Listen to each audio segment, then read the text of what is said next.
Bienvenue à l'émission En accord avec le son. Là où nous sommes en accord avec le son.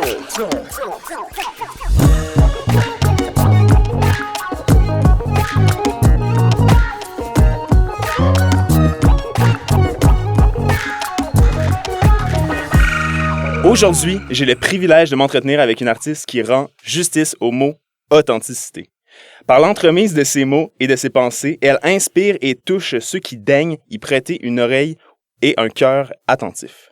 Sans jamais chercher à s'imposer, elle aide plusieurs à se comprendre eux-mêmes et elle vient de faire paraître son plus récent opus UFO Religion ou UFO Religion, tout dépendamment l'accent, qui vient tout juste de paraître et se caractérise par une plume sensible ainsi qu'une instrumentation douce tout en puissance. Je suis très excité de la recevoir aujourd'hui. Sans plus attendre, veuillez accueillir Safia Nolin. Bonjour. Comment ça va? Bien, toi? Ça va très bien. Un immense merci, encore une fois, d'être avec moi aujourd'hui. Ça fait vraiment plaisir. Immensément. On va se lancer tout de suite avec le nouvel album UFO Religion. C'est un album, quand même, on pourrait dire, assez minimaliste et vraiment. intime. Très. Il n'y a pas de bass, il n'y a pas de drum. Non. Ça, c'est quelque chose que je trouve très singulier. C'est 2 guitares, des voix, du flugelhorn, un petit peu de piano et des bruits de nature estrienne. Moi, je suis un gars de l'Estrie. Ça me fait... Je reconnais tous les bruits. Tous les bruits de nature. Je suis comme, ça, c'est le boulot de derrière chez Jimmy. Mais bref, en tout cas, j'ai l'impression que d'enregistrer un album en forêt, c'est genre un peu c'est un peu comme le fantasme de tous les artistes musicaux, d'aller s'isoler. Je me demandais, est-ce que c'est aller enregistrer de la musique en forêt, est-ce que c'est aussi inspirant et pratique que ça en a l'air? Pratique, for sure, non. Non, pas pratique du tout. Tirer des fils dans la nature, c'est pas... c'était le fun, là, mais l'affaire, c'est que mon projet, il est tellement minimaliste que ça se prête bien, genre, dans le sens où il y a quand même bien juste peut-être maximum 4 micros qui prenaient le son parce qu'on enregistrait juste les guitares dans le bois, en fait. OK. Mais, tu sais, je veux dire, c'est pas long, là, rapper. Je dis que c'est pas long, mais c'était quand même un petit peu long, là, mais de comme, genre, faire le setup, puis après de rapper le setup. Mais, tu sais, mettons, je pense que ce serait compliqué pour quelqu'un qui a justement une bass, des amplis. Il y a des amplis dans l'album aussi, là, on a réussi à aussi taper des amplis dehors, là, pour... OK, puis comme guitare électrique à l'extérieur également. La deuxième chanson, ouais. En fait, c'est bien compliqué, mais c'est parce que Marc c'est pas si compliqué que ça, là. Mais Marc, il a fait beaucoup... C'est un tripeux de musique, là, puis de son, puis de noise, puis d'effets, genre, puis de pédales, surtout. Puis on peut l'entendre quand même pas mal sur l'album aussi. Ah, ben oui, il joue tout le long. Genre, pour moi, c'est un album qu'on a fait, genre, ensemble, 50-50, là. C'est quoi son nom? Marc-André Labelle. Il Il joue avec Douance, il a son propre projet, bref. Puis, il joue aussi avec Pat Aujoire. Puis, Marc, à un moment donné, il jouait genre de la guitare classique qui était, micée, puis le mic allait dans ses pédales, puis ses pédales dans son ampli. Okay. Puis là, nous, on a micé genre la guitare classique, genre... Avec le micro direct devant le trou. Puis l'ampli, genre, fait que ça, c'est dans la deuxième tune qui s'appelle Shrooms. Puis, mais quand je dis, oui, c'est ça. Fait que dans le fond, je pense que c'est pas si pratique que ça pour, mettons, un band classique ou un enregistrement classique. Mais moi, j'aime beaucoup ça, être limité, là, tu sais, dans le sens où... Ça met comme une petite boîte, ça te permet de te concentrer sur qu'est-ce que tu peux contrôler, genre. Il y avait pas... Tu sais, comment ça fonctionnait en studio, c'était qu'on a loué un chalet. Je voulais vraiment pas un studio, fait que c'était un chalet. On est arrivé là, on a genre déplacé des meubles, on a fait un bureau-ish avec l'ordi à Oli. Puis là, tous les jours, on allait dans un endroit différent, puis on faisait 1 à 2 chansons, puis après ça, on rentrait, puis on faisait les voix. Mais le matin, genre, Marc, il recheckait ses parts. Ils avaient checké un peu en amont. Tu sais, c'était vraiment sur le moment, puis ça s'est vraiment bien fait dans le... Ça coulait, hein, comme un petit ruisseau. mais... Restant dans la thématique. Oui. Mais je pense pas que c'est super pratique, mettons. Non, ça c'est sûr. Est-ce que tu sens que si, par exemple, tu avais pris ces mêmes compositions-là, parce que de qu'est-ce que j'avais lu, ces compositions-là, tu les avais composées au fur des dernières années, oui. Puis là, vous les aviez comme enregistrées justement en forêt. Sens-tu que le résultat aurait eu, tu sais, comme une finalité complètement différente si ça avait pas été enregistré en nature? Oui, pour moi, oui. Je trouve que l'identité... c'est compliqué, mais c'est parce que moi, là, je trippe pas tant faire Je trippe faire du studio, mais je trouve ça intéressant d'essayer de pousser ça à plus loin. Tu sais, pour moi, c'est vraiment comme prendre une photo d'un moment, là, enregistrer quelque chose. Fait que je pense que ça aurait été un moment différent. Mais je sais pas si... non, je pense pas que ça aurait été pareil. Je pense que ça aurait eu peut-être un autre feel, for sure, là, mais un autre signification aussi pour moi, là, de genre faire un album très clean. Genre, tu sais, l'album, il est clean, entre gros guillemets, mais il reste que... Il est habité de plein de moments de nature, puis je trouve que c'est vraiment important en ce moment. Ouais. Mais tu sais, autant le fait que cet album-là est très épuré, tous ces éléments de nature-là, je trouve que ça vient un peu habiter le trou qui était laissé de par l'orchestration des arrangements, tu sais. C'est quasiment comme un hiss, là, tu sais, dans le sens, c'est quasiment comme un noise ambiant, genre, tu sais, qui bouge, puis qui est super... C'est super créatif, là. C'est full beau ce qui se passe en nature. On s'en rend pas compte. On prend pas beaucoup... Ben oui, on s'en rend compte, mais je veux dire, on prend pas beaucoup de temps d'aller jusqu'en Estrie, s'asseoir dans un bois, puis attendre pendant genre X nombre de temps, ce qui est pas du tout ce qu'on a fait. Mais ouais, c'est juste qu'on a passé beaucoup de temps dehors. Aussi, il y a beaucoup de moments, mettons, je me souviens, genre, d'attendre, mettons, rendu à la 3e take, puis de faire, OK, là, genre, il y a une cigale, faut que j'attende qu'elle... Tu sais, ferme sa gueule. Ouais, puis en espérant vraiment qu'elle repart dans le milieu de la toune, genre, ce qui arrivait, tu sais, puis c'était vraiment hot. C'était tellement hot, là, comme expérience. Au gré des éléments, d'une certaine manière. J'ai lu que à la base, vous vouliez enregistrer les voix également à l'extérieur, puis finalement, vous avez décidé de... puis là, je te vous vois pas, là, je parle de comme ton équipe. J'ai compris. d'aller comme les enregistrer en dedans. Je me demandais qu'est-ce qui a fait ce changement de cap-là? Mais c'était juste weird. C'était comme on a essayé. La première affaire qu'on a faite, c'est qu'on s'est mis devant genre le chalet. Puis c'était dans un rang, fait qu'il y avait pas de char qui passait focal. Puis on s'est genre installé, on a tout mis. Puis on m'a rajouté un mic de voix, comme parce que souvent, je tape. Puis ce que je voulais, c'est que ça sonne aussi comme... live, entre gros guillemets, genre, que comme moi puis Marc, on fait tellement de choses ensemble que je voulais qu'on capture l'essence de ça, puis automatiquement, on a mis mon mic, j'ai chanté, j'ai fait genre 2 takes, j'ai écouté, puis j'étais genre, il y a de quoi que j'haïs, genre, que j'étais pas capable de décrire qu'est-ce que j'aimais pas. Fait que là, on a fait, hey, fuck it, genre, on fait juste les guides, puis on va voir ce qu'on va faire. Puis là, après, on s'est mis à faire les voix, tout le temps, le soir, en revenant. Fait que ça marchait full, c'était vraiment nice, puis là ça m'a rappelé une étude que je me souviens plus si je l'ai vue. Je l'avais vue avant en fait. Okay, c'est ça, je l'ai plugué dans plein d'entrevues, c'est pour ça que je suis comme peut-être c'est redondant là, mais il y avait une entrevue genre pas une entrevue mais une étude qui a été faite autour d'un point d'eau dans la savane, puis j'avais vu ça passer que quand ils faisaient jouer genre des bruits de lions, des bruits de plein de choses full épeurantes, genre pour les animaux là, genre ils bougeaient pas, ils étaient juste stressés, mais dès qu'ils faisaient jouer genre de la voix humaine, les animaux partaient comme en panique. OK. Dans le fond de la savane, là. OK. Comme si c'était genre inné que l'homme c'était fucking dangereux, plus dangereux qu'un lion, tu sais. Puis on dirait que c'est weird, mais c'est ça que j'ai senti un peu. J'ai pas senti ma voix gosse, mais genre ça fitait pas, c'était comme si tu sentais que t'étais intrus? Oui, c'est comme si ma voix était intrus, puis je pense que si j'avais juste chanté en me baladant, genre ça aurait été comme un peu genre... Je sais pas, je trouve que dans des moments, ça fit. Puis là, ça faisait juste... Nous performons dans la nature pour nous-mêmes, ou je sais pas. Puis là, après ça, au contraire, qu'on s'est mis à juste taper les guides, c'était vraiment genre... J'écoute la nature, j'écoute Marc, parce que, tu sais, c'est compliqué aussi là, de jouer, écouter, chanter. T'es focus sur l'intégralité de ce qui est en train de se passer. Ouais. Tandis que là, juste jouer de la guitare, c'était... Pour vrai, c'était fou, la sensation. Mais c'est un peu comme si, justement, la nature prenait parole pendant que t'es en train d'enregistrer. On était dedans, puis on était là, genre, puis comme on était avec elle. Puis quand je chantais, c'était juste... Je faisais mes affaires, mais dans la nature. Ouais. Puis c'était weird, genre. Puis cet album-là, en fait, vous avez fait également le lancement de cet album-là. C'était 3 soirées consécutives. C'était au mois d'octobre, début novembre. Comment? Fin octobre. Avant Noël. Avant l'Halloween. Casa del Popolo. Une très petite salle. 3 soirs consécutifs.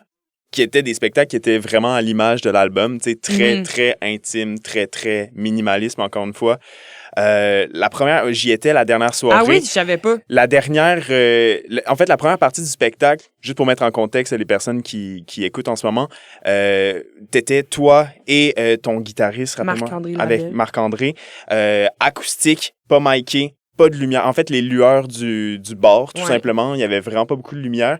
Et donc, que acoustique, les deux. Puis la deuxième partie du spectacle, c'était full band, amplifié sur le stage, finalement. C'était une toute petite crowd, à peu près 100 personnes qui étaient vraiment, genre, pendues à tes lèvres.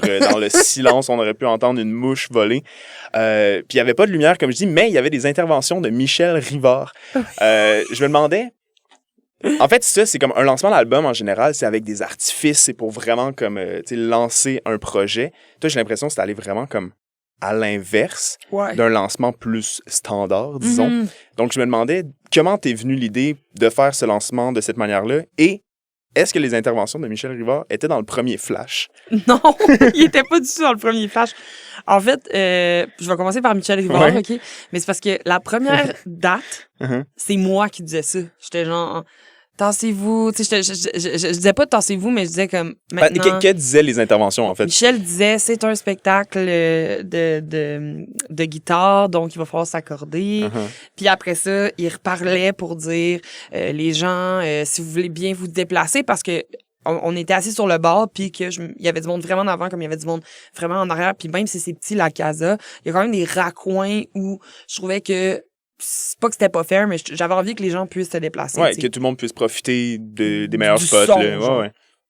Puis là, la première journée, j'étais genre, oh, ça gosse, si je veux pas... c'est pas que je veux pas le faire, mais c'est weird parce que je brise un mur, genre. Ouais.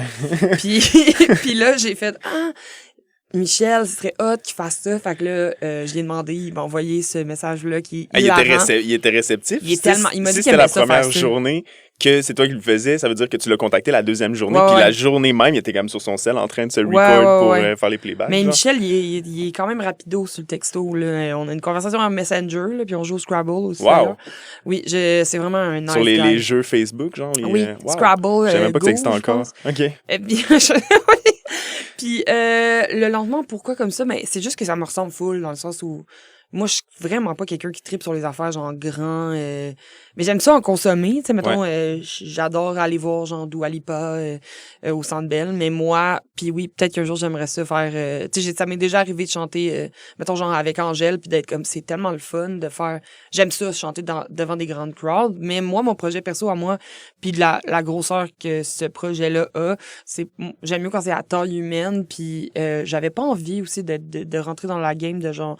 Je vends des billets, puis là, genre, être stressé de vendre des billets, puis j'avais jamais joué à la Casa, puis finalement, pour vrai, je suis tellement contente d'avoir choisi la Casa parce que c'est tout petit, puis la vibe est quand même, genre, très cute, très warm, très homey, là. Ouais. Fait que c'est ça que je voulais. Puis je voulais aussi... Mais moi, j'étais une personne de dernière minute, là.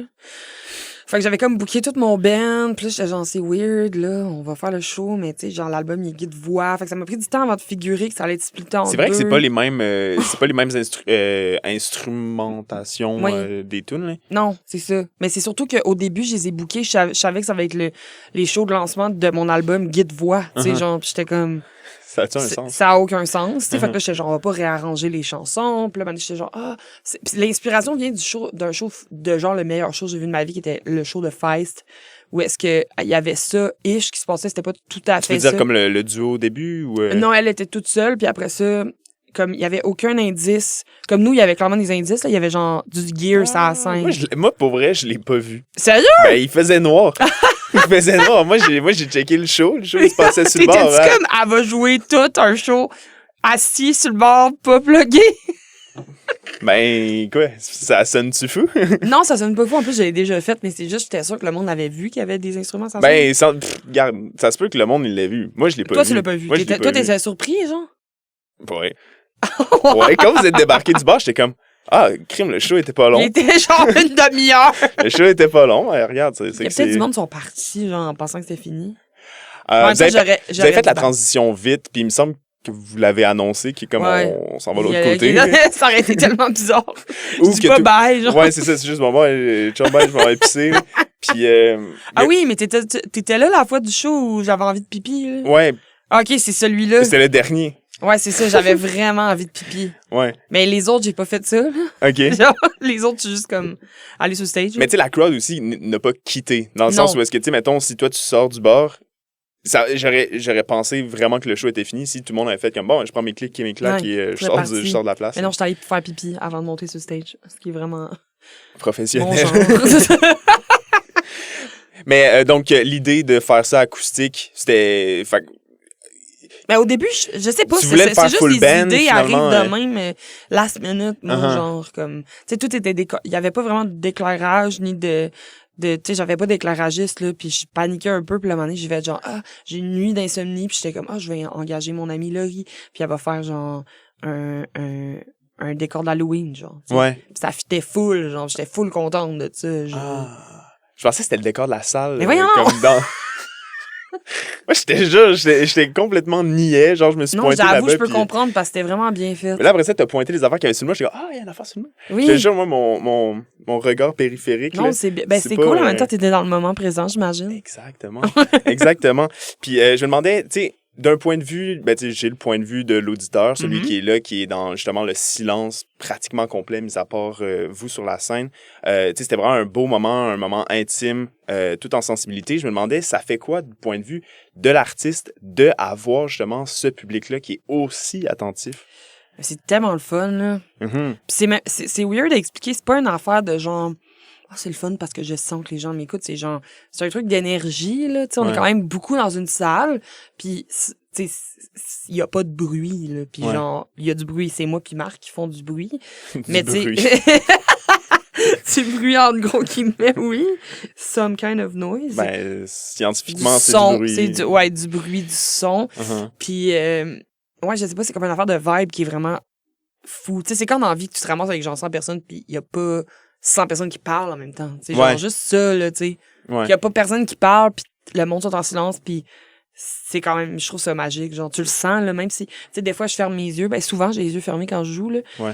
À part dans ce show-là, parce que Chris, genre, il y en a des affaires de git, fait que je check mon manche, mettons, là. Uh-huh. Mais, je sais pas si, même si je check mon manche, j'ai les yeux fermés, je le sens, tu sais, qu'on est comme 100 dans une pièce, tu sais. Ouais. Puis, tu sais, je sentais aussi, tu sais, comme quand la pièce se terminait, il y avait comme un genre de petit gap avant que le monde commence à, tu sais, applaudir, justement, parce que, tu sais, tout le monde est vraiment emporté par cette douceur-là. Puis, je sentais que tu le sentais aussi, qu'il y avait ce genre d'énergie vraiment dense, là.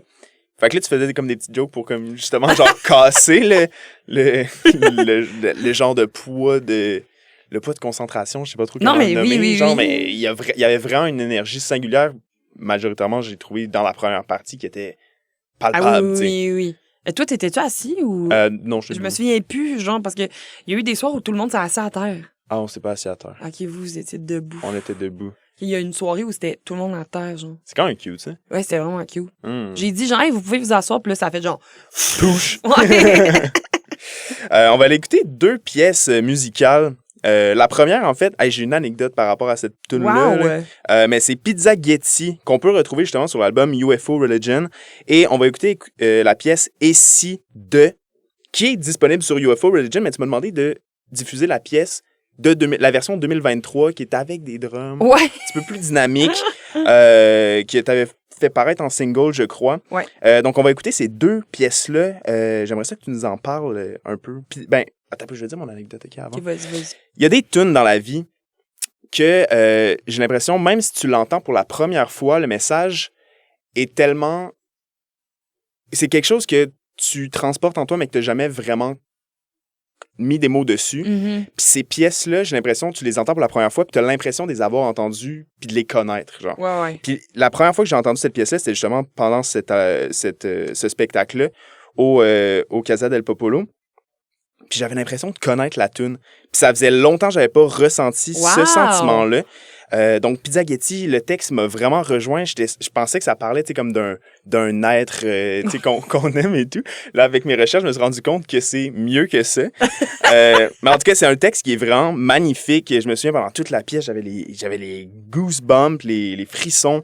J'étais avec ma soeur, je me suis retourné les yeux pleins d'eau. C'était vraiment super cute. Mais explique-nous, Pizzaghetti, c'est quoi? Pizzaghetti, c'est une chanson que j'ai écrite pour mon chien, là, qui est comme ma meilleure amie au monde. Je l'ai écrit parce que pendant que je faisais... j'ai fait une pièce de théâtre qui s'appelle Surveiller puni, où il y a un cœur qui me chante des insultes, genre. Puis le metteur en scène, Philippe Cyr, m'a demandé à un moment donné, genre, qu'est-ce que ça fait si t'écris une toune sur ton chien? Genre. Puis là, j'étais comme, oh, j'ai jamais pensé à ça. Tu sais quoi que j'ai mis, puis genre, vraiment de l'avant, genre, plein de fois, là. Tu sais, elle vient avec moi en show, j'ai fait des clips avec, des photos avec. Je l'ai rencontré parce que j'ai fait un photoshoot avec, genre. Puis... Le chien? Oui. Je l'ai rencontré parce que je voulais faire des photos avec des bébés golden. Puis j'ai vraiment, vraiment, genre, capoté sur elle. Là, genre, on a une connexion. Puis là, c'est ma best. C'est vraiment ma best. Puis c'est ça, j'ai écrit cette tune-là. Puis c'est fou parce que c'est comme vraiment... Pas que c'est pas mon genre d'écrire des tunes très premier degré, genre, mais c'est pas trop mon genre. D'habitude, j'aime ça, garder un mystère, juste pour moi, même si des fois, je pense qu'il y en a pas. Là. Mm-hmm. Mais elle... c'est comme vraiment genre une chanson où j'étais genre fuck it, genre y a pas de mystère, j'aime juste mon chien. C'est très très authentique. C'est très real, c'est très genre mon chien m'a comme sauvé la vie, tu sais. Ouais. C'est ça que je ressens pour mon chien Pizzaghetti. C'est très mignon comme nom. Puis sinon il y a Ici de, je me demandais pourquoi tu m'as proposé la version 2023 et pas la version disponible sur UFO Religion. Bonne question, je pense que ça fait un bon pan de mes deux côtés là, tu sais, j'aime ça les affaires plus grunge puis les affaires arrangé aussi, là. Comme j'ai fait des trucs comme ça. J'en ai pas fait tant que ça, mais j'en ai fait un peu. Puis je trouvais que, je sais pas, j'avais envie qu'elle vive cette version-là. Ouais. Moi, justement, tu sais, j'ai découvert cette pièce-là naturellement avant la version sur UFO Religion. Puis ça avait été un gros coup de cœur, encore une fois. Ah ouais? Fait que là, de voir que, justement, elle était disponible sur UFO Religion, ben, tu l'avais joué dans le spectacle. Puis là, j'étais comme, je connais cette tune-là. Mais là, je la connaissais pour de vrai, là, ce coup-là, genre. Mais je suis super content qu'elle t'ait proposé cette pièce-là. Fait qu'on s'en va écouter ces deux pièces-là. C'est bon, je la connaissais pour de vrai, elle. Ben, elle, je la connaissais. C'était pas un sentiment. Non, c'était pas dans ma tête. Donc, on va y aller avec Pizzaghetti, puis Ici de Safia Nolin sur l'album UFO Religion. Et l'autre, c'est un single, mais aussi disponible sur UFO Religion. Bonne écoute. On est de retour. On vient d'écouter la pièce Pizzaghetti et Ici de Safia Nolin sur l'album UFO Religion. Comme on a discuté, justement, ce nouvel album-là, UFO Religion, a été dénudé de drums et de basses et en plus enregistré en forêt. J'imagine que la seule raison pour laquelle t'as pas mis ces instruments-là, c'était pas juste pour ne pas faire peur aux écureuils, mais il y avait comme une démarche artistique derrière ça. Qu'est-ce qui a fait en sorte que tu décides de faire un album aussi minimaliste d'une certaine manière? Je pense que ça fait partie de ma nature, tu sais, comme quand j'ai commencé à faire de la musique, c'était tout le temps du guide-voix, du folk, puis c'est beaucoup ce que j'écoute aussi, puis j'avais juste comme envie de retourner vers ça que j'avais un peu délaissé dans les je dis délaissé, mais c'est plus moi avec moi-même, là. Mm-hmm. Dans le sens que si tu réécoutes genre les trucs que j'ai sortis avant UFO Religion, il y a des trucs très stripped down aussi, mais c'est quand même genre un désir que j'avais de vouloir retourner vers là, tu sais, vers ce que je faisais à la base, là, du genre de folk, là. Mm-hmm. Puis les thèmes qui sont abordés sont également, tu sais, assez introspectifs. Ouais. J'ai l'impression quasiment, tu sais, c'est comme si tu avais des choses à te dire toi-même, genre. 100%. De quoi ça parle, cet album-là? Et boy. Ça parle beaucoup de religion? Non! Ça parle pas de UFO non plus tant que ça. Non! Ça parle de relations. Comme toutes mes tunes parlent de relations, genre toutes mes tunes. Je pense qu'il y a pas une tune où je parle pas, genre, de ma relation avec les gens, avec ma famille, avec mes amis, mes pas amis, les gens que j'aime pas, mon chien, tu sais, des affaires comme ça. Fait que c'est un gros album de relations, d'introspection, comme tu dis. C'est beaucoup de moi qui me parle à moi-même, là. C'est comme un peu tout le temps ça, mes tunes, j'ai l'impression, là. Genre, moi qui me dit, me voit, genre, ça, j'ai envie de parler de ça. J'ai vraiment l'impression que mes trucs sont cryptés dans un langage que juste moi je peux comprendre, mais c'est pas ça que je veux dire, là. C'est juste que j'ai l'impression, souvent je pense que c'est pas clair, mais que dans le fond, c'est comme super clair, tu sais. Ouais. Ben, j'ai l'impression que les textes dans cet album-là restent quand même assez clairs, tu sais, même si Ben oui. c'est des trucs qui, tu sais, que, mettons, qui t'appartiennent d'une certaine manière. La manière dont tu les chantes, puis la manière que c'est abordé permettent quand même d'assez bien comprendre qu'il reste des textes qui sont moins flous, j'ai l'impression, que des trucs que t'as fait paraître auparavant, genre. Ah, ben oui, là. C'est mon opinion. Non, 100%, mais je pense que je me suis aussi détachée d'une affaire de... Tu sais, des fois, genre, mettons, j'écoute des vieilles tunes, puis je suis genre, hey, tu sais, genre, je suis quand même down avec ce que j'ai écrit, tu sais, c'est une belle phrase, mais c'est ben trop cryptique, là, tu sais, dans le sens où est-ce que je me suis un peu détachée de vouloir, mettons, être full poétique. Tu comprends ce que je veux dire? C'est quand même vraiment radical comme approche, là, en termes d'écriture, là, pour moi, là, cet album-là, là, dans le sens où est-ce que je me suis vraiment pas fait chier en me disant ouf, ça c'est quétaine, ça c'est pas quétaine, j'étais juste comme fuck it, c'est ça qui sort, tu sais, genre. Ouais. Mais à un moment donné, j'avais justement eu la discussion avec Alexandre Martel, qui était à un certain stade, il y a une beauté et une poésie dans le fait d'y aller avec des textes qui sont beaucoup plus,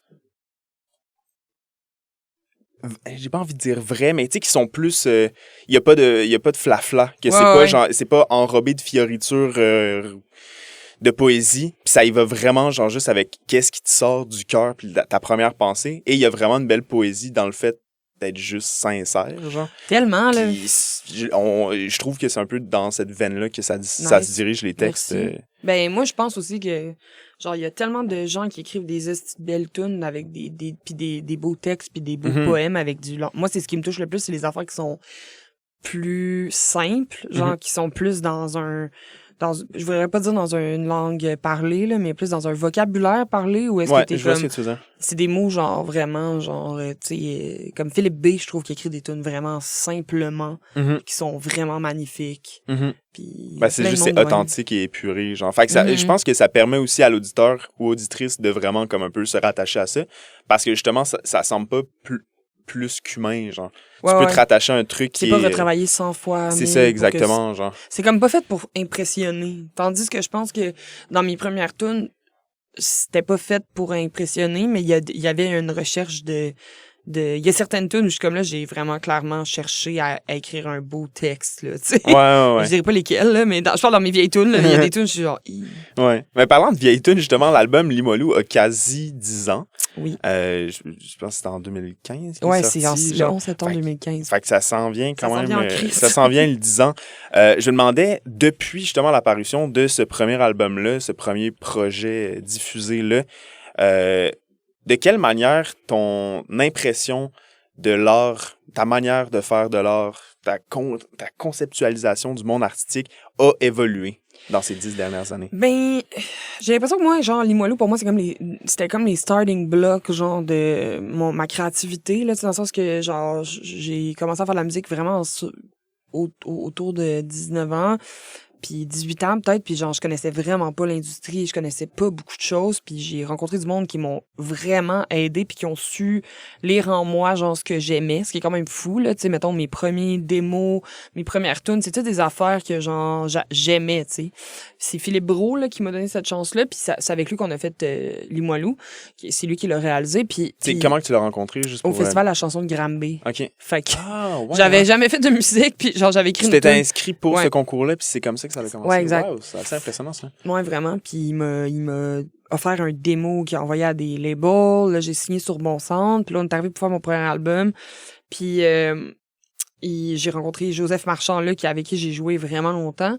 Puis c'est comme si c'était le début pour moi de genre, j'aime ça, j'aime ça. Puis après ça, entre le premier puis le deuxième, j'ai vraiment plus raffiné mes goûts. Puis je suis arrivée avec, genre, sur papier, comment je voulais qu'il sonne, tu sais, dans le sens où j'étais genre, je sais que genre, je veux pas qu'il sonne comme ci, mais j'écoutais énormément d'Elliott Smith, énormément de Daniel Johnston, j'étais vraiment dans une phase genre plus grunge, mais aussi je voulais rester dans quelque chose d'acoustique, puis il y a de quoi dans mon deuxième album j'ai commencé à genre avoir un canal beaucoup plus direct entre mes désirs puis arriver avec l'effet, tu sais, avoir des idées, avoir la confiance en moi en studio de dire ça serait vraiment nice si on faisait ça, genre, tu sais, si on peut essayer ça, genre, ça c'est quelque chose. D'arriver comme avec des idées musicales. Mais de la confiance en soi, tu sais. Ouais. Fait que je pense que ça m'a aidé à comme forger mon identité, cet album-là, vraiment, là, tu sais, puis je pense que ça m'a aussi, tu sais, il y a du monde qui sont comme,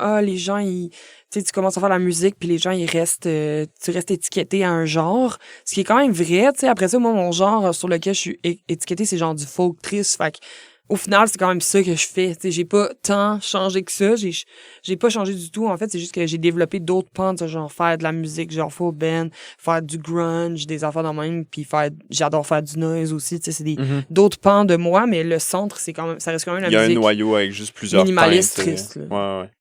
Puis, est-ce que avais-tu l'impression que tu deviendrais l'artiste que tu es aujourd'hui quand, justement, tu as commencé à faire de la musique? Quand j'ai commencé à faire la musique, vraiment pas. Savais-tu que t'allais faire ça? Ben non, c'est juste arrivé, puis j'étais comme, c'est tellement le fun. Puis là, j'ai voulu que ça marche, mais je veux dire, c'est comme un truc de princesse, là. C'est juste, je racontais un matin, genre, je suis rentrée de faire mon démo. J'ai fait Granby en septembre 2012. Je suis allée faire un démo, genre, peut-être en novembre. Puis là, à un moment donné, genre, au mois de février, j'ai reçu un message de Bon Sound. Puis je travaillais dans un DEP, là. Genre, j'étais juste comme, ben, tu sais, j'ai des amis maintenant. J'aime ça, la musique québécoise. Mais, tu sais, je sais pas où est-ce que je vais m'en aller avec ça. Peut-être qu'à un moment donné, il faudrait que je déménage à Montréal. Puis, je sais pas avec quel argent je vais m'acheter, genre, du gear, genre, tu sais. Puis, je connaissais pas ce milieu-là. Puis, j'ai eu ce coup de chance-là, vraiment incroyable, qu'il y ait du monde qui ont cru en moi, tu sais.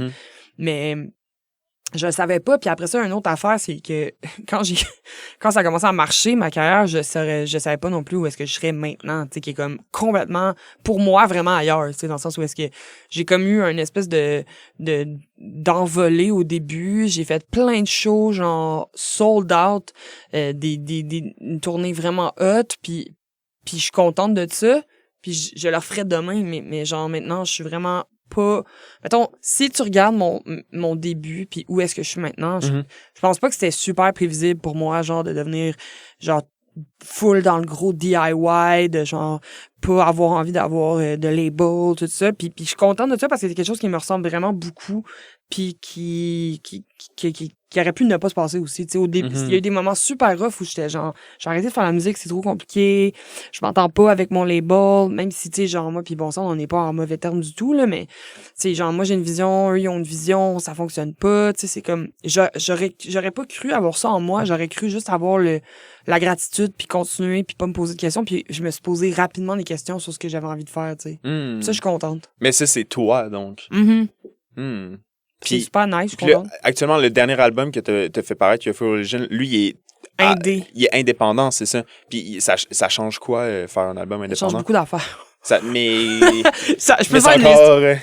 Ben, tu sais, premièrement, genre, t'as pas de... Tu sais, le timeline, c'est différent, là. Tu sais, moi, j'ai dit, genre, à mon équipe... je pense au printemps dernier, genre, que j'ai dit que je voulais faire un album puis sortir à l'automne. Tu sais, pour un label, c'est genre inconcevable, tu sais. Faut que ce soit en début d'été, c'est ça? Non, c'est pas ça, c'est juste que c'est des mois d'avance que tu planifies. Moi, j'étais genre, je veux absolument sortir un album à l'automne. Je veux genre, on va le sortir à l'automne, là. C'est sûr qu'il sort à l'automne. Rendu genre mi de l'année, j'avais rien de concret, ils m'ont juste fait confiance, mais moi je le savais, genre comme je suis une personne qui travaille dans l'urgence, tu sais, fait que sous pression, ça va mieux. Mais avec un label, ça, tu peux pas vraiment te permettre ça parce que t'as une équipe, t'as des gens qui sont engagés pour travailler, que c'est dur, là, c'est un stress quand même de dire à du monde, je vous jure, il va y avoir un album de prêt, tu sais. Puis après ça, il y a toute la partie où genre la rentabilisation de cet album-là, tu sais, la commercialisation, c'est comme différent de pas avoir une grosse équipe. Maintenant, tu sais, j'ai genre 2 personnes en gérance qui sont incroyables. Puis j'ai Marie-Pierre qui fait mes RP. Puis ensemble, on a fait de quoi que je suis vraiment, vraiment fière. Puis j'aurais jamais pu faire ça toute seule, mais c'est vraiment différent d'avec un label qui... Son mandat... Tu sais, un label, c'est pas genre plein d'affaires. Oui, c'est plein d'affaires, mais souvent... Mais il y a des bases. La base, c'est quand même genre une équipe de gens qui veulent rentabiliser ton produit. Ouais. C'est quand même ça. Il y a beaucoup de création là-dedans. Mais il y a un aspect business pour un énorme aspect de business, genre, pour permettre justement la pérennité du label. Parce que ça reste quand même un truc privé. Exactement. Puis là, c'est juste que là, maintenant, en 2024, maintenant, live, si tu réalises de se dire qu'on va rentabiliser des albums, je sais pas, tu sais, dans le sens où c'est vraiment le fun aussi de sortir un album puis de dire, genre, je vais avoir mes subventions, genre, Inch'Allah, mais si j'ai rien, tu sais, je vais retrouver mon argent ailleurs, puis de aussi payer ton album avec ton argent, tu sais, ça, c'est un privilège, mais c'est aussi, genre, quand je dis un privilège, c'est que moi, j'ai le cash flow pour être capable de payer mes musiciens, mais tu sais, un label puis des équipes en général ça l'avance ça l'avance, ça sert beaucoup à ça puis une petite chance parce que sinon il y en aurait pas de musique, tu sais. Ouais. Mais moi, tu sais, je vois l'argent sortir de mon compte, ça peut être stressant. Ça met une pression quand même, tu sais, ça fait en sorte que tu sais si t'as envie de rentrer dans ton cash, faut que tu travailles pour toi, tu sais. Exact. C'est intéressant. Puis en fait, on va y aller tout simplement, on va continuer à parler de musique mais de musique d'autres personnes. Parfait. Tu m'as proposé 2 pièces. De Yoa et de Rosier. La première pièce de Yoa s'appelle Le collectionneur et de Rosier, c'est Viendras-tu pleurer? Pourquoi m'as-tu proposé ces pièces-là? Ben, Yoa, c'est une artiste française que j'adore, qui est aussi une de mes amies que j'aime beaucoup. Puis elle a sorti ça il y a pas si longtemps que ça, puis ça m'a vraiment rentré dedans. Je trouve ça super intense. Le texte m'a vraiment happé. Je trouve que c'est une belle douceur. Elle chante super bien, la mélodie est super belle, puis le sujet est super important, je trouve. Puis Viendras-tu pleurer? Rosier, c'est le band de Éléonore Pitre, qui est une guitariste hors pair, que je suis depuis un certain temps. Puis ça, c'est le single que j'ai comme le plus écouté en 2024, je pense. Le single le plus écouté? Ouais, j'ai hâte de voir pour moi. Tu sais, je vais avoir mon top 2024, là. C'est sûr que ça va être dedans. Et dans les 3 premiers, je pense. Puis ils viennent de sortir un album. Mais moi, je connaissais cette pièce-là. J'ai pas écouté l'album, mais je trouve l'évolution en termes d'intensité dans la pièce est vraiment quelque chose. Tu sais, ça commence, c'est très... quand même pas slow, mais tu sais, c'est très... c'est triste. C'est bon en énergie, puis ça finit. C'est comme, wow, c'est du bon... rock. J'adore cette pièce-là. Donc, très content que tu les aies proposées. On va donc y aller avec Le collectionneur de Yoa et Viendras-tu pleurer de Rosier. Bonne écoute. On est de retour. On vient d'écouter la pièce Le collectionneur de Yoa et Viendras-tu pleurer de Rosier. Je présente mon studio avec Safia Nolin et on est rendu au fameux segment questions du public. Si vous voulez poser des questions au public, aux artistes, ça se fait via la page Instagram. Donc, connectez-vous sur Instagram puis envoyez-moi des questions pour les artistes que je reçois. Tout ça se passe en story. Donc, on va y aller avec une première question. C'est ça, on a les questions intellectuelles et d'autres qui sont un peu niaiseuses. On va y aller avec une question hautement intellectuelle. Comment va Pizzaghetti? Pizza va full bien. Aujourd'hui, je suis allée au parc à chiens. Je vais au parc à chiens avec elle tous les jours. Aujourd'hui, qu'est-ce qu'elle a fait? Bon, ben, aujourd'hui, elle a chillé. On est allé au parc. Après ça, on s'est collés. J'ai essayé de faire des petits bisous sur sa petite tête. Es-tu vieille? Elle a 5 ans. OK, c'est une petite jeunesse. C'est une petite jeunesse. Es-tu vieille? Ben, je sais pas, c'est parce que Ça tu me fait disais, rire. genre, tu l'as eu tellement, genre, bébé. Tu sais, si sais. elle avait eu, genre, tu sais, mettons, toute sa vie avec toi, ça aurait été comme une magnifique histoire. Mais là, t'es en train de vivre la magnifique histoire que t'as avec. Je l'aime tellement, là, je peux plus. Bon, on va y aller avec une autre question. Selon toi, dans le climat sociétal présent, là, on y va. Là, ça, c'est une question niaiseuse. Non, c'est pas vrai, c'est très intellectuel. Dans le climat sociétal présent, la musique / l'art est-il atout ou bien une nécessité dans la lutte sociale? Oula, c'est tellement de bonnes questions. Oui. Atout ou nécessité? Uh-huh. J'aurais envie de dire nécessité. Parce que, pour plein de raisons, mais mettons quand je prends exemple, là, OK, mettons, je me prends en exemple, puis je prends quelqu'un qui est venu voir mon show en exemple. OK, comme moi. Mettons, je prends toi en exemple, OK? Je vais te prendre un exemple. J'ai l'impression que le spectacle, il était le fun. Moi, ça m'a full fait du bien. J'espère que ça fait du bien au monde. Puis idéalement, ces gens-là, à cause que ça leur a donné un break, sont capables de continuer à lutter pour leurs droits. Ouais, puis aussi de se faire inspirer, je pense, qui aide à se battre pour ses droits. Exactement. Puis là, moi, même affaire, je suis allée voir Michel Rivard, puis ça m'a fait full du bien. Ça m'a vraiment fait du bien. Genre, j'étais genre, je me sens comme dans un bain. Genre, j'étais comme assis, puis j'écoutais, puis il raconte des affaires, puis j'ai ri, puis j'ai fait du moche un peu, mais comme, tu sais, ça m'a fait du bien. Ça fait-tu longtemps, ce spectacle-là? C'était la semaine dernière. Ah, OK. C'était il y a 2 jours, en fait. Puis ça m'a trop fait du bien. Puis là, j'étais genre, ça me fait du bien dans un moment où je vais clairement difficilement comme tous les gens, là, en ce moment, tu sais, je veux dire, c'est fucking weird, là. Tu parles avec le monde, c'est comme ça va, c'est comme, ouais, dans la mesure du possible. Genre, c'est à peu près la réponse que j'ai tout le temps, là, tu sais, genre c'est comme ça va, ouais. Genre, c'est tough. Ouais, point d'interrogation. Hein. Fait que oui, je pense que c'est une nécessité. Après ça, tu sais, ouais. Ma réponse, c'est nécessité. Nécessité. Mais j'ai pas la prétention de penser que c'est comme, ouais, ben, la vie va mal, mais au moins, moi, je fais de la musique puis je contribue au monde. C'est pas ça que ma vision du truc. Mm-hmm. Mais en fait, je trouve que ça fait un peu comme une roue, dans le sens où est-ce que, tu sais, comme, tu te fais inspirer, tu fais quelque chose qui peut inspirer d'autres personnes. Puis c'est un peu comme, tant et aussi longtemps qu'il y a ce genre de mouvance-là, ça permet que justement ça tourne d'une certaine manière 100%. rond, entre guillemets, Wow. genre, pour empêcher justement que ça tourne au carré. Que ça tourne au carré puis qu'on pogne des coins. Là, une autre question, comment fais-tu pour être aussi cool? On va y essayer. Wow, Tu sais, mettons, tu te lèves le matin, là. Tu te lèves le matin, là, c'est quoi ta routine pour être aussi cool? Oh, ben, ma routine, mettons, je me lève, là, je dis allô à pizza. Je te fais ma routine du matin. Ben oui.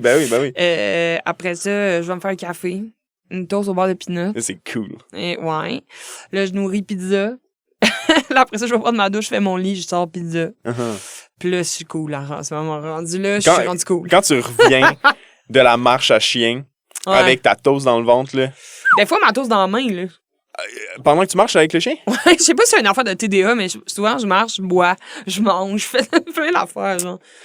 Ouais, ben, je sais, c'est plus une affaire de personnes pressées, genre. Mais je suis même pas pressée, je m'en vais nulle part, là. Mais ça, tu chill, genre, t'es en train, genre, tu mets la laisse, t'as ta toast dans les mains, tu mets son collier, t'as encore ta toast dans les mains. Non, c'est ça, je mets ma toast sur le bureau, après ça, je mets les trucs à pizza, après ça, je sors avec la toast. Ah, ok. Puis là, des fois, j'ai ma tasse à café aussi, fait que là, je mets ma toast. Ah, mais la tasse, moi, je respecte ça. Quelqu'un, mettons, qui s'en va, genre, jouer avec son chien au parc à chiens avec sa tasse, ça, je respecte ça. Ça, c'est littéralement très, très cool. Ouais, ça, je fais ça tous les jours. Ça, c'est cool. Fait que la tu personne. me trouves cool, là. Donc... Ben, là, en ce moment, là, si t'avais pas la tasse, je sais pas. Mais là, il y a la tasse à café dans le parc à chiens. Moi, je trouve ça cool. Fait que c'est ça la recette, les amis. C'est fort. T'as 2 albums de reprises. Ouais. En fait, c'est des reprises de, juste pour mettre en contexte, de pièces majoritairement québécoises. Ouais.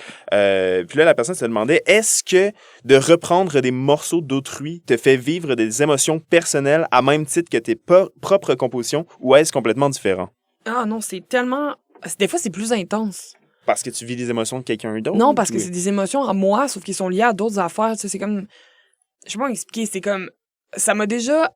mettons, arrivé de jouer des tunes, mettons, calvaire, là, genre, de la chicane, puis d'être comme, tout de suite, genre, happé par, wow, elle est donc ben bonne, la tune, mais je me dirais jamais ça si de tu mes faisais juste... tunes. Ah, OK. Mais non, je me dirais jamais ça de mes tunes, fait que là, mettons, ça, genre, jouer avec Joseph dans ce temps-là, puis genre, ça m'est arrivé plein de fois de pleurer en jouant ça, là. Puis en étant comme, ça me touche tellement, genre, la guitare, c'est fucking nice, qu'est-ce qu'on fait? Genre, mais c'est parce que c'est pas ma toune. Parce que si c'était ma toune, je pense pas que je serais comme, c'est genre, je sais pas si tu comprends ce que je veux dire. Ben, j'ai comme un détachement qui est comme vraiment hot parce que je me sens spectatrice et aussi à la fois interprète. Ah, c'est vraiment intéressant parce que j'avoue que c'est quand même ça pareil. Genre, tu vas pas t'émouvoir quand, mettons, t'écris, Mais t'es non. comme ton propre truc, mais quand tu vas, mettons, lire quelque chose de quelqu'un d'autre, souvent, tu vas faire, wow! C'est tellement bien réfléchi. Mais tu sais, personne. Ben, en tout cas, peut-être. Mais c'est toutes des surprises comme la chicane. Ouais. Où t'es comme, tu connais la tune fucking bien, puis là, tu la joues, pis t'es comme, ça me fait tellement de la peine. Genre, c'est tellement triste, en fait. Genre, ouais. Comme... Peut-être quand tu l'as pas comme verbalisé toi-même, tu comprends pas l'ampleur de l'émotion avec laquelle c'est chanté, peut-être aussi. Exact. Y a-tu une pièce qui, par exemple, est ton affaire qui t'a plus fait vivre quelque chose en termes de reprise? Ben, il y a celle-là, là, de la chicane, mais il y a aussi Va-t'en pas de Richard Desjardins qui m'a fait vivre beaucoup de choses, là.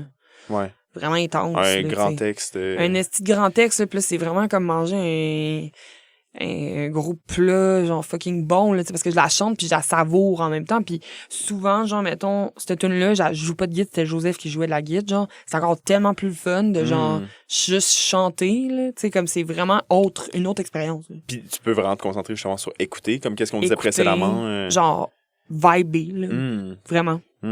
C'est une bonne question. Bonne question. Est-ce que ton Tamagotchi est toujours vivant? Non. Il est mort? Ben, il est mort, mais là, je l'ai pas reparti, mais ça fait comme 1 mois. Je vais le repartir, là, mais j'étais plus capable. C'est quoi? Moi, là, je connais pas Tamagotchi. Non, ben c'est parce que j'aurais dû te l'amener, Chris, t'aurais dû me le dire.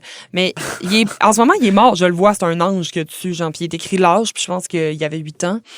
Il était en vie depuis 8 ans, non, c'est genre ça, temps c'est 8 réel? ans Tamagotchi. Ah, OK. Mais, genre, tu sais, une journée, c'est comme 10 ans, je pense. Je sais plus, là. Mais, tu sais. Une journée, c'est 10 jours, fait que tu l'as fait Non, non, non. vivre pendant Non. littéralement Je l'ai fait jouer deux trois quarts jours. de journée. Mais c'est juste que c'est comme... Celui-là, quand il est mort, j'ai trouvé ça tellement tough parce que il s'est mis à biper quand il meurt, puis il y a une icône de tête de mort qui est la maladie, genre. Okay. Puis là, d'habitude, tu peux le guérir, mais là, il s'est mis à biper, puis là, il était en train de mourir, genre. Puis là, je cliquais partout, puis je pouvais pas le sauver. Ah. Puis, mais c'est Pacotier numéro 3, je pense, qui s'appelle. Là, je pourrais partir le 4 à soir en me disant, fuck, là, il y a quelqu'un qui m'a demandé. Mais à un moment donné, j'étais juste plus capable. C'est quoi Pacotier, là? C'était le nom Ah, que j'avais donné. Puis là, t'es rendu au numéro 4? Ouais. Fait que c'est sa Pacotier, 4. 4e vie. Ouais. Le plus long qu'il a vécu, c'est genre 22 ans. 22 ans, si à chaque jour, c'est 10 Mais non, mais pour vrai, je pense que je l'ai eu 3-4 jours. Mais pour vrai, c'est gossant, le okay, mais là, Tamagotchi. c'est pas beaucoup. Hey, je vais te l'amener, tu vas voir que c'est fucking gossant, C'est man. littéralement 3 jours. Ça a l'air facile, là, mais c'est vraiment gossant. Mais en même temps, t'as ton chien depuis 5 ans, puis le chien, il va bien. Fait que, tu sais, comme... Oui. Puis tu sais, genre, mettons, j'étais avec... pas gênant, oui. Avec ma blonde à ce moment-là, puis elle s'en allait, genre, en voyage. Uh-huh. Puis c'est nos amis qui y ont donné, genre. Puis là, on a comme mis l'heure de où elle s'en allait, genre. T'as peu le chien que vous avez donné aux Non, amis? le Tamagotchi. Puis nos amis nous ont donné ce Tamagotchi-là, OK? Puis là, on s'est dit, ça va être cool. Elle s'est dit, je vais l'amener en voyage, sauf qu'elle s'en allait en Asie, genre. Fait comme, c'était genre 13 heures plus loin. Fait que là, on a mis le Tamagotchi dans le time zone, genre, de l'Asie. Puis pendant la nuit, il arrêtait pas de biper. Parce qu'il il signe sur ton time zone, tu sais. Ouais. Fait que genre, il va pas biper la nuit, puis le Tamagotchi, il dort aussi, genre. Ouais. Mais là, c'est sauf juste que là, pendant la nuit, il était raide, fucking là. insane, là. Puis là, quand tu l'as au début, il bip, genre, tous les 5 minutes, là. OK. Fait qu'il est mort à ce moment-là. Non, là, c'est vous l'avez... je l'ai nourri, puis tout. Vous réveillez pendant la nuit pour aller nourrir le freaking Tamagotchi? Ben, celui-là, oui, là. J'étais comme... Mais c'est parce que c'était le premier pacoté. J'étais excitée. J'avais pas eu ça depuis que j'avais genre 6 ans, là, genre. Là, maintenant, genre, je l'ai eu pendant 2 semaines, ou je sais plus combien de temps j'ai eu. Il est mort, ça fait 1 mois, je pense. Je l'ai eu peut-être 1 mois, genre. OK, ben moi, c'est respectable. J'en pouvais plus, là. Mais il est encore sur mon bureau, je le vois, là. Il est en mode... Tu sais, c'est un petit ange, là. Il est comme... Je suis comme, fuck you. L'ange défunt. Ça a l'air fatigant. Mais en tout cas... C'est fucking fatigant. Meilleur resto-déj au Québec, selon toi? Ouh, l'entrepôt sur Masson. Entrepôt sur Masson. Ouais, Masson de le Lorimier. j'y ai déjà été. C'est vrai que leurs c'est crêpes sont tellement assez bon, spectaculaires. C'est fucking bon. Puis, c'est quoi, mettons, pour toi, qui fait en sorte que c'est un bon Les bon options déj? végé. Ah, ça, c'est... Les options végé, du lait d'avoine.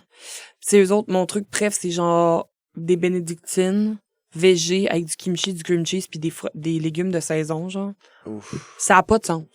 C'est out of this world, genre. Là, ça commence à me donner le goût. Là. Moi, tout.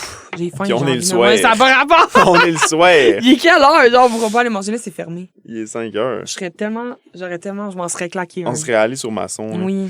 Ben, c'est tout pour le segment questions du public. C'est des bonnes questions. C'est des bonnes questions. On va y aller avec un segment musical maintenant. On va y aller avec 2 pièces qui ne figurent pas sur UFO Religion. On va y aller avec la pièce Encore de ton album de 2018, Dans le Noir, et Dead Shopping Mall, qui a été faite avec Kanen sur l'album Michwap. Oui. Encore. C'est quoi Encore? Encore, c'est une chanson que j'ai écrite que je me souviens même pas. C'était une tune que j'avais envie d'écrire, qui était comme c'est mon 2e album que j'ai travaillé fucking longtemps. Je n'arrivais pas à finir, genre. Puis là, finalement, que c'est en studio que je me suis rendu compte que c'était comme plus un trip de prod, genre. Puis, tu sais, c'est là que j'ai commencé à avoir envie d'exprimer mes idées, là. Uh-huh. Genre, on a fait de la pré-prod dans un mini chalet, puis on a tapé sur un 4-track de cassette, genre. Oh, Fait ok. que la première partie mais ça, c'est des affaires de geeks. Je sais même pas si le monde, ils ont comme vu ça, mais moi, ça me fait triper, tu sais. Puis là, j'étais genre, ça serait sick si, mettons, le début de la tune c'est la pré-prod. Puis après ça, ça fait un switch ça, vers... on switch vers le studio, ce que j'ai fait, ce qu'on a fait en studio. Finalement. OK, fait qu'on entend comme la transition entre un peu comme le On l'entend vraiment, moins là, parce bien que fait vers le fou. ça sonne que le calice au début, là, c'est genre... Puis l'album Dans le Noir, juste, on en parle un petit instant, là, mais Dans le Noir, là, ça, c'était le 2e album.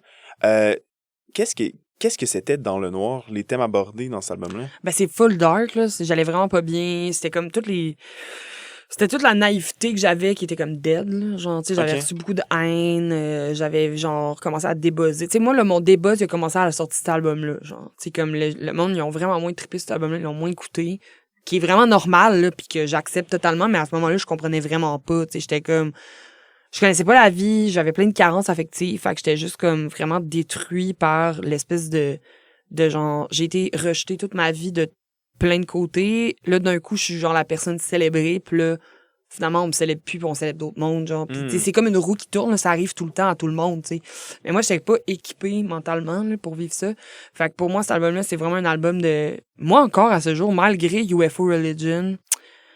Non, c'est dur à dire, là, mais ça reste genre mon préféré, je pense, parce que ça signifie beaucoup de choses pour moi, cet album-là. Un changement. Un changement, oui, qui me ressemble vraiment beaucoup, genre, comme j'ai l'impression que tout... Tu sais, moi, dans ma tête, UFO Religion, puis c'est comme un mélange de Dans le Noir puis de Limoilou, tu sais. C'est comme ça que je le vois, puis c'est pour ça que je l'aime full, puis que je suis en paix avec. Je suis vraiment fière de cet album-là.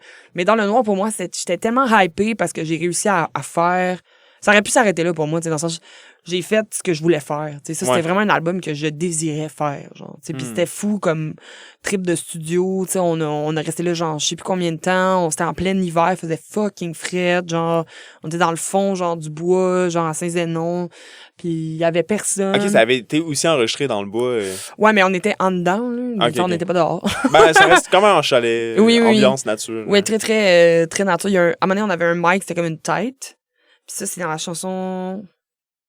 1996, je pense que 1998, je sais plus, il y a une toune avec une année dedans. C'est 98. C'est que c'est bon, je m'en souviens pas. Puis il y a genre une tête, c'était un micro qui est fait pour enregistrer, comme pour répliquer l'oreille humaine. Ah, c'est-tu celui qui a 2 oreilles, ses côtés? Oui, c'est clairement, c'est une tête de mannequin, genre. Ouais. Ça vaut fucking cher, puis on avait ça.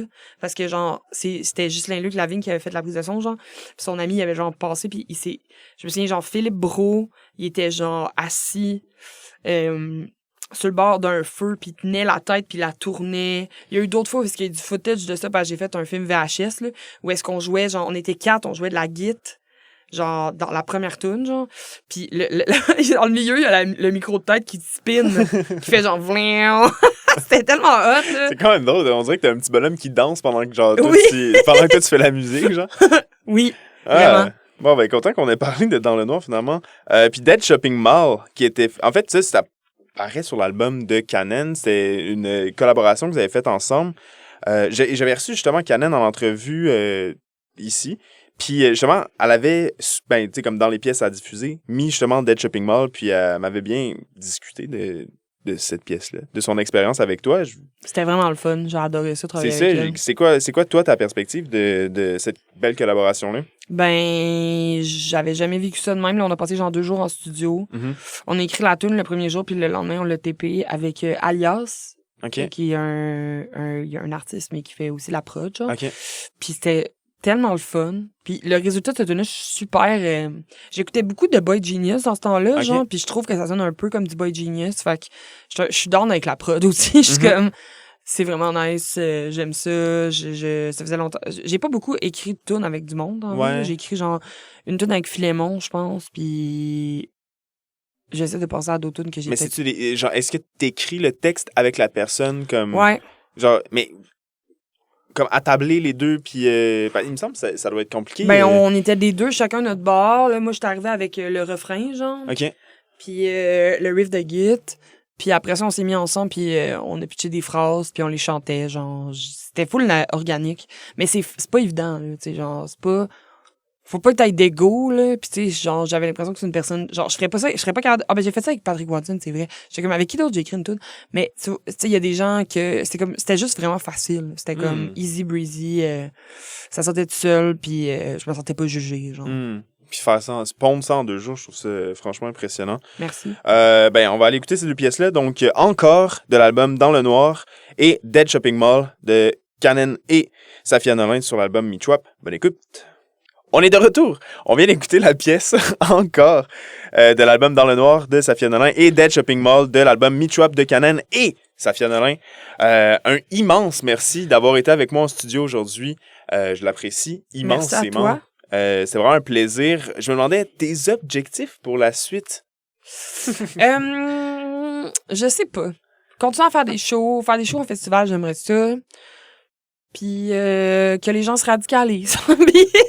C'est ça, là, je pense. Radicalise et responsabilise vraiment. dans ces deux directions-là. Oui. La meilleure façon de te suivre et d'être au flair de qu'est-ce qui se passe. Instagram. T'as-tu des TikTok?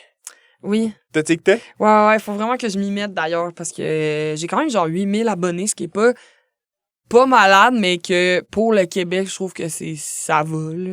En musique, là. C'est quoi les TikTok que tu fais, que t'as fait? Ben, c'est juste, je poste des affaires que j'ai mis sur Instagram. Mais genre, c'est des vidéos, genre... parce que moi, j'adore TikTok. Je consomme cette merde tout le temps, genre. Fait que j'essaie de devenir une TikTokeuse. Mais le pire, c'est que je checkais, justement, dans mes recherches, j'ai go through your Instagram. Puis... Les vidéos sont super bien montées. Ben, merci! Puis genre, c'est bien fait, puis c'est rigolo. J'en ai fait un hier, tu l'as vu? C'est pour les nouveaux... les vinyles! Les nouveaux vinyles qui sont arrivés. Ben, tu sais, c'est ça, puis tu sais, c'est full bien fait. Merci. Fait que je pense qu'il y a du potentiel. OK, thanks. On peut aller reach le 10 000 sur TikTok demain matin. C'est bon! Fait que le lien de tout ça va être en description. Fait que, ben, allez cliquer là-dessus, tout simplement. Je m'appelle Joël Lupien-Faneuf. Vous écoutez En accord avec le son. J'étais avec Safia Nolin. Encore une fois, un immense merci. Merci à toi. Puis, à la prochaine. À la prochaine. Bye bye.